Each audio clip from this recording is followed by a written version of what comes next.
na? Bismillah.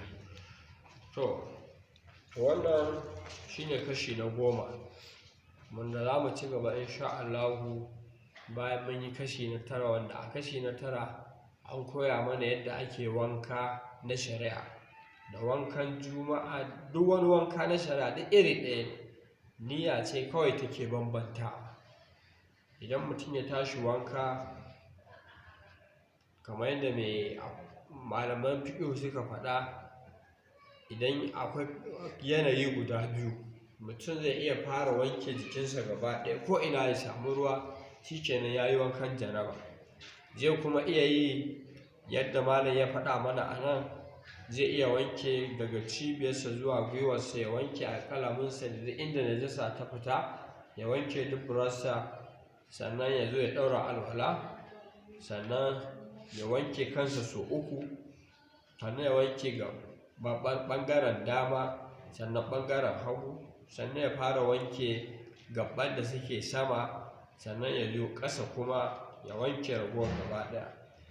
To nan kuma za mu tashi fasali da ya magana akan abin da bai halarta mai janaba ya yi ba. Malam ya ce mana la yahillu lil junubi, bai halarta ga mai janaba ba dukulul masjid, ya shiga masallaci, wala qira'atul qur'ani, ko karatun alqur'ani, illa al-ayat, sai dai ya karanta aya ɗaya, wani hauha da abin da ya kama da ita, litta'awuzi, dan neman tsari, wani hauhi da makamancinsa. Wala yajuzu, baya halarta liman la yaqdu al-ma'il baridi, wanda ba zai iya wanka da ruwa mai sanyi ba, an yi a ce zaujatahu, da ya zai kewa matarsa ya kwanta da ita, ya jima'i da ita, hatta yu'iddal alata, har sai ya tanaji alar dafa ruwa, illa an yi hatalima, sai dai in mafarki yayi, wanda wannan abu ne da yake zuwa ba zato ba tsammani, fala shay alaihi, wannan babu komai a gare shi. Da haka a nan bala ya nuna mana mai janaba ba zai ɗau alƙur'ani ba, ba zai karanta alƙur'ani ba, ba zai shiga masallaci ba. Abinda aka yadda kawai ya yi daga alƙur'ani shine aya guda ɗaya, ko abin da ya kama da aya ɗaya, wanda zai nemi tsari da ita, kama ayatul kursi. Sannan idan mutum ya san jikinsa ba zai iya ɗaukar ruwan sanyi ba, ko lokacin sanyi ne, to bai kamata ya jima'i da matarsa ba, har sai ya tanaji abin da in ya gama zai yi wanka da shi, ya tanaji ruwan ɗumi. Saboda kawai nan ya ja shi zuwa har ya rasa sallah akan lokaci, domin inda gangan yayi, kaga taimama ma bata kama shi ba. Amma an mafarki yayi, to wannan malam ya ce ba komai, ya ga lokaci zai fita, zai iya kudure niyyar da janaba, sai taimama ya yi sallah.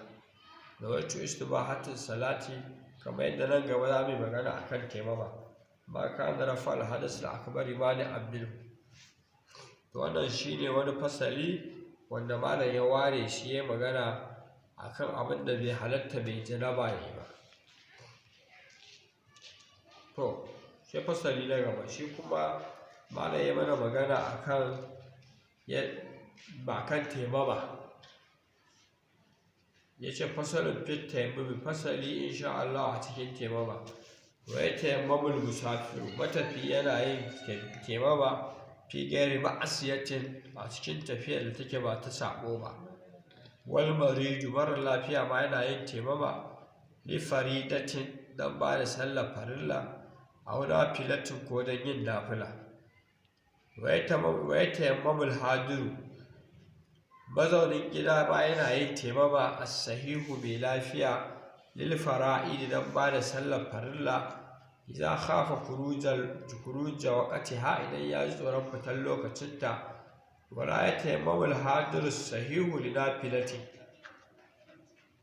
mai mazaunin gida mai lafiya ba zai yi taimama ba don yin sallar nafila, wala juma'atin, ko don yin sallar juma'a, wala janazatin, ko don yin sallar jana'iza, illa idza ta'ayyanat alaihi janazatu, sai da yin jana'izar ta ayyana a gare shi, kamar mutum kan ya mutu, mara lafiya kan ya mutu, ya wasiya ya ce in na mutuwa ne ya bin sallah.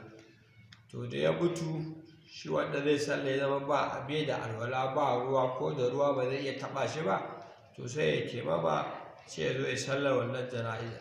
Amma in ba haka ba, da sallar nafila, da sallar juma'a, da sallar jana'iza ba a yi musu taimama. Wannan shi ne fasali da malam ya magana a kan taimama, cewa matafiyi a tafiyar da take ba ma'asiya ba, fi gairi ma'asiyatin. Shi sa malam ya ce fi gairi ma'asiyatin, a cikin tafiyar da take ba ta saɓo ba. Shi ko mara lafiya wannan zai iya yin taimama don yin sallar farilla ko don yin nafila.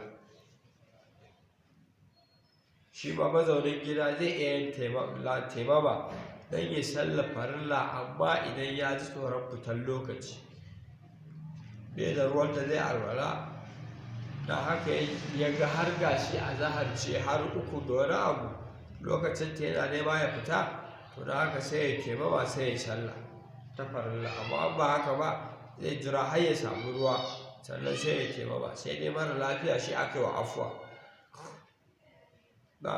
Sai fasali na gaba malam ya ce fara'idu tayammum, farillan taimama. Ya ce anniyatu, mutum ya ƙudura niyyar zai yi wannan taimama. Wasa'idun ɗahiru, da bagire mai tsarki, ya samu tudun ƙasa wanda zai taimama da shi, wanda yake tsarka ba mai najasa ba.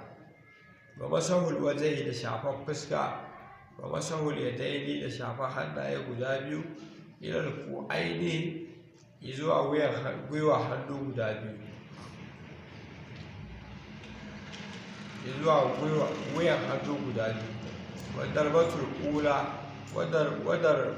Wadar batul ardil ula, da bugun ƙasa na farko, wal faudi, da gaggautawa, wa dukulil waqti, da shigar lokaci, wattisaluhu bis salati, da sada taimama da sallah. To wannan su ne farallan taimama. Kamar yadda malam ya nuna mana a nan, dole ne mutum zai ƙudura niyyar cewa ya yi niyyar yin wannan taimama a zuciyarsa, tun ya bugi ƙasa ma dama a ransa ya ƙudura niyyar cewa taimama zai yi, ba alwala zai ba. Sannan ya zama ya samu tudun ƙasa wanda zai buga ya taimama su, wanda yake tsarkakakke. Sannan wa masahul wajhi, idan ya bugi ƙasar ya ɗauko hannunsa ya buge ta haka, ya ɗauko ya karkaɗe, to abin da zai fara yi shi ne zai fara shafan fuskarsa haka.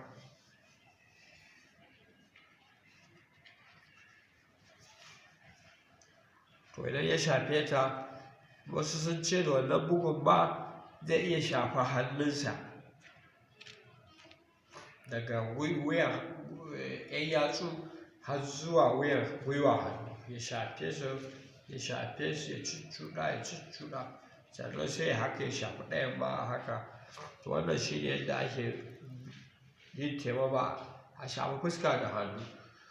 Sannan bugun ƙasa na farko wannan farilla ne. Sannan ya gaggauta, in yana yi ba a tsaya yana hira ba, ya shafi fuska ya ɓata lokaci kafin ya zo ya shafi hannu, to ba a haka. Sannan ya zama to lokacin sallar ya shiga, nan ba a taimama a ce taimama ba kamar alwala ba ce, a yi taimama a ce ana jiran lokaci yanzu. Yadda za ka yi alwala tun 12 ko ƙarfe 1 kana jiran azahar ko la'asar, to alwala wannan za a iya yin alwala ɗaya ba da sallah 5, amma ba za a yi taimama ba a jira lokacin sallah, sai lokaci ya shiga za a yi taimama. Sannan farilla ta ƙarshe shi ne wattisalu bis salati, a sada taimaman da sallah. Ba ka tashi kai tafiya ba, kana yin taimamas ga abin sallah ka kawai ka tashi a wajen ka tada sallah. Dole shi ita taimama sai an sada ta da yin sallah.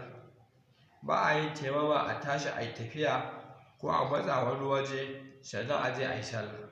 Taimama kamar yadda malam mai ahalari ya faɗa, ana yin ta za a tashi a yi sallah. Sannan malam ya gaya mana da ya ce wasa'idun ɗahiru, da ake nufi da as-sa'id aka ce huwa turabu shine turbaya ƙasa, wa ɗobu da tubalin da aka yi na ƙasa wanda ba a ƙona shi ba, wal hajar da dutse, wal salju da ƙanƙara, wal khadkhadu da taraf-taraf, wani hau zalika da makamantan wannan.